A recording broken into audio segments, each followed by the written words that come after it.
Une erreur classique qu'il ne faut pas faire, c'est d'utiliser ces moyens-là de manière séquentielle, c'est-à-dire les uns après les autres. D'abord, on commence par son réseau. Déjà parce que c'est plus simple, parce qu'on peut le faire de manière détournée sans s'afficher en tant que chercheur d'emploi. Tiens, si tu entends quelqu'un qui te parle de ça, ça peut m'intéresser. Voilà. On le fait de manière un petit peu détournée. Et puis le temps passe et on se dit qu'il faut dynamiser un petit peu la chose et on commence à être consommateur de l'emploi. C'est-à-dire qu'on va sur les sites d'emploi et on lit les annonces. Les entreprises ont des produits, ces produits sont des postes et on est consommateur de ces postes-là. On regarde les rayonnages, est-ce qu'il y en a qui nous plaisent et qui ne nous plaisent pas.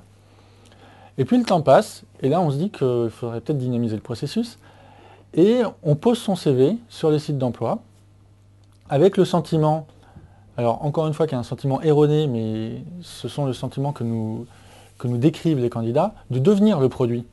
C'est-à-dire qu'on était consommateur et on regardait des posts sur les linéaires, et on devient un CV sur un linéaire que les entreprises vont regarder. Donc on passe de consommateur à produit.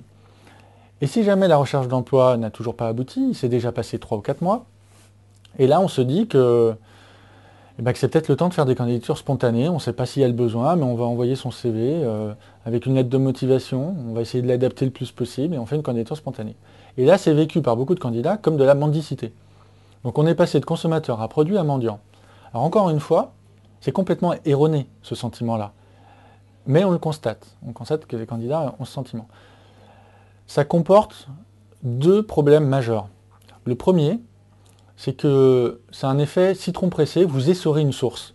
Quand vous faites votre réseau pendant un mois, vous faites vos déjeuners, vous déjeunez peut-être 1 fois ou 2 fois avec les mêmes personnes, et comme vous les avez beaucoup sollicités, vous n'osez plus les solliciter sur la suite de votre recherche d'emploi. Or, c'est peut-être 3 mois plus tard que la bonne info est dans votre réseau. N'attendez pas de votre réseau qui vous la remonte, il faut toujours aller la chercher l'information. Et comme vous l'avez sollicité, vous n'osez plus le faire. C'est la même chose sur les recherches d'annonces. Si vous ne faites que ça, au bout d'une semaine, vous les aurez toutes lues les annonces. Et des nouvelles chaque jour, il n'y en a pas des milliers. Et donc vous aurez l'impression que la source s'est tarie.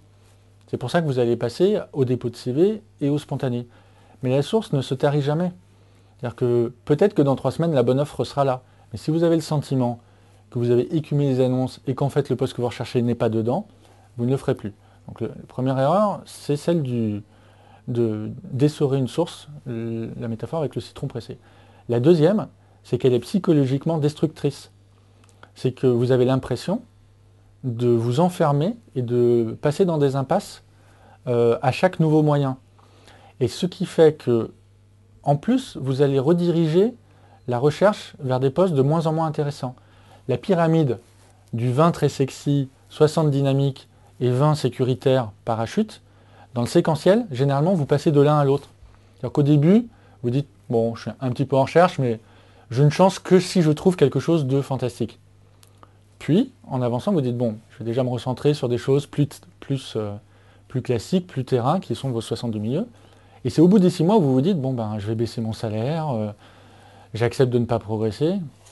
Alors qu'encore une fois, c'est peut-être à ce moment-là que sur le marché, l'offre fantastique existe. Donc il ne faut surtout pas être séquentiel dans la recherche d'emploi. Il faut utiliser ces moyens en même temps et de manière égale.